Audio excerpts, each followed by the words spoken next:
ఈనాటి press meet కార్యక్రమానికి విచ్చేసిన ప్రింట్ వరంగల్ పార్లమెంట్ అభ్యర్థిగా ఆరు రమేష్ గారిని ప్రకటించిన తర్వాత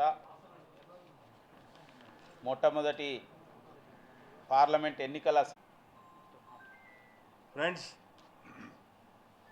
ఒక పార్టీ మనదాకా ముఖ్యమంత్రి కుటుంబం పరిపాలన చేసినాక కుటుంబం ఈరోజు పరిపాలించిన సిద్ధం మాకే దమ్ము ఉందని చెప్పినట్టుగా సోనియా కుటుంబం బెయిల్ మీద ఉన్నది. ఈ బెయిలు జైలు మిత్రులకు పేరు పేరున నా యొక్క నమస్కారం. ఈ ప్రెస్ మీట్లో పాల్గొన్న పెద్దలందరికీ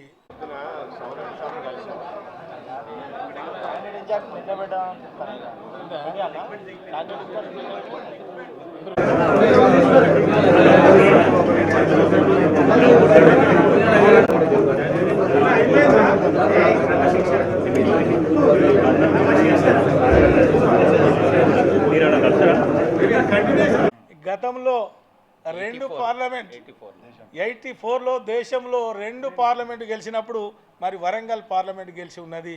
ఈరోజు 400 పైచిలకు పార్లమెంట్ సీట్లు గెలిచే దాంట్లో కూడా వరంగల్ ప్రథమ స్థానంలో ఉంచాలని కూడా నేను వరంగల్ జిల్లా ప్రజలను నేను రిక్వెస్ట్ చేస్తున్నా. అందరికీ ధన్యవాదాలు. భోజనం కూడా మాతో పాటు భోజనం చేయాల్సిందిగా విజ్ఞప్తి.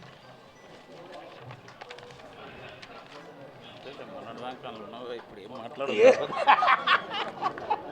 మేము మాట్లాడతాం మీరు ఏంటంటే పాజిటివ్గా ఓటేళ్ళని గెలిపి పనిచేస్తా అంటే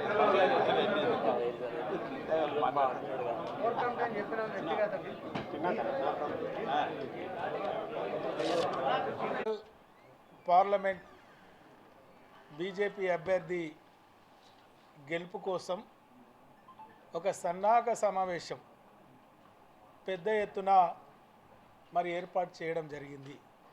బూత్ స్థాయి నుండి సీనియర్ చిన్న కార్యకర్త నుండి సీనియర్ నాయకుల వరకు ఆ బూత్లో ఇన్వాల్వ్ అయి కేంద్ర ప్రభుత్వం చేపట్టిన సంక్షేమ ఫలాలు అందిన లబ్ధిదారులతో లేదా కేంద్ర ప్రభుత్వం చేపట్టిన అభివృద్ధి కార్యక్రమాలతో మరి ఈ రాష్ట్రంలో జరిగిన ఈ దేశంలో జరిగిన విషయాలన్నీ చెప్పే ఒక గొప్ప కార్యక్రమం బూత్ లెవెల్ తీసుకుపోవాలి.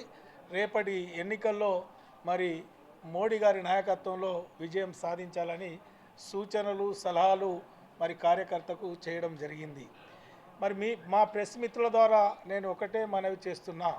ఈరోజు యావత్ ప్రపంచమంతా భారతదేశం వైపు చూస్తున్నారు, మోడీ గారి నాయకత్వం వైపు చూస్తున్నారు. మోడీ గారి నాయకత్వంలో జరిగిన దేశ అభివృద్ధి కావచ్చు, ఎలాంటి అవినీతికి తావు లేకుండా ఈ 9.5 సంవత్సరాల్లో మరి భారతదేశ ప్రతిష్టను ప్రపంచ స్థాయిలో నిలిపిన పరిస్థితి ఆలోచన చేస్తున్నారు. అందుకే ఈరోజు యావత్ తెలంగాణ రాష్ట్ర ప్రజలు, భారతదేశ ప్రజలు మోడీ గారి నాయకత్వంలో మరి ఎక్కువ సీట్లు 400 పైచిలకు ఎంపీలు గెలిపించడానికి మరి సిద్ధంగా ఉన్నారు. మరి దాంట్లో భాగంగా మరి వరంగల్ పార్లమెంట్ పరిధిలో మరి 7 నియోజకవర్గాల పార్టీ శ్రేణులు మరి అందరూ కూడా ప్రజలతో మమేకమై మరి గెలుపు కోసం ప్రతి ఒక్కరు దీక్ష పూనడం ఈ సమావేశాన్ని సన్నద్ధం చేయడం కూడా జరిగింది. మరి గతంలో కేంద్రంలో మరి అధికారంలో ఉన్న బీజేపీ ప్రభుత్వానికి సరి అయిన రిప్రజెంటేషన్ లేక మరి అనేక పథకాలు వచ్చేటి మరి వెనుకబడి ఉన్నాయి. మరి అనేక పథకాలు ఇప్పటికీ తీసుకొచ్చినా అది గిరిజన యూనివర్సిటీ కావచ్చు, లేదా ఇతరత్ర కార్యక్రమాలు కావచ్చు, మరి కాజ్పేట్ వ్యాగన్ ఫ్యాక్టరీ కావచ్చు, మరి అనేక కార్యక్రమాలు కేంద్ర ప్రభుత్వం నుండి వచ్చినా మరి ఇక్కడ నుండి సరి అయిన రిప్రజెంటేషన్ లేక మరి చాలా ఇండస్ట్రీస్ వచ్చేటివి ఉన్నాయి. మరి రేపు మోడీ గారి నాయకత్వంలో వరంగల్ జిల్లాలో వరంగల్ పార్లమెంట్ పరిధిలో మరి ఫుడ్ ప్రాసెసింగ్ యూనిట్ కావచ్చు, లేదా మామ్నూర్ ఎయిర్పోర్ట్ పునర్నిర్మాణం కావచ్చు, లేదా ఆసియాలోనే అతిపెద్ద మార్కెట్ అయిన ఏనుమామ్ల మార్కెట్ను అనుసంధానం చేసుకొని అనేక లేబర్కు ఉపాధి కల్పించే కార్యక్రమాలు కావచ్చు, మరి ఎడ్యుకేషన్ హబ్గా కావచ్చు, లేదా ఇతరాతర కార్యక్రమాల్లో మరి వరంగల్ను ముందుంచడానికి మా పెద్దల సహకారంతో ప్రణాళికలు కూడా తయారు చేసుకున్నాం. రేపటి ఎన్నికల మరి మా మేనిఫెస్టోలో కూడా ఈ వరంగల్ పార్లమెంట్లో ఏం చేయబోతున్నాం, మోడీ గారి నాయకత్వంలో ఏం చేస్తామనేది కూడా ప్రజలకు వివరించబోతున్నామని కూడా ఈ సందర్భంగా నేను తెలియజేసుకుంటూ, మరి ఏది ఏమైనా ఈరోజు యావత్ భారతదేశ ప్రజలు, తెలంగాణ రాష్ట్ర ప్రజలు మోడీ గారి నాయకత్వంలో ఒక సురక్షమైన, ఒక సుభద్రమైన, ఎలాంటి అలజడులు లేకుండా, ఎలాంటి అల్లరు లేకుండా జరుగుతున్న పాలన వైపు మొగ్గు చూపుతున్నారు. ఈరోజు అనేక సంవత్సరాల దళిత బిడ్డల కోరిక ఏదైతే ఉందో మరి వర్గీకరణ విషయంలో కూడా మోడీ గారి నాయకత్వంలో మరి మా జాతి బిడ్డలకు కూడా విముక్తి కలగబోతున్నది. కాబట్టి ఈరోజు మోడీ గారి నాయకత్వంలో ప్రజలు నన్ను దీవించడానికి సిద్ధంగా ఉన్నారు, కార్యకర్తలు పనిచేయడానికి సిద్ధంగా ఉన్నారు.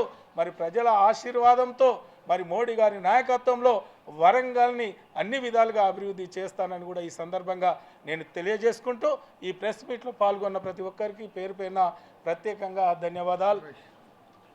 2 సీట్లు గెలిచినప్పుడు వరంగల్ గెలిచింది, ఇప్పుడు 4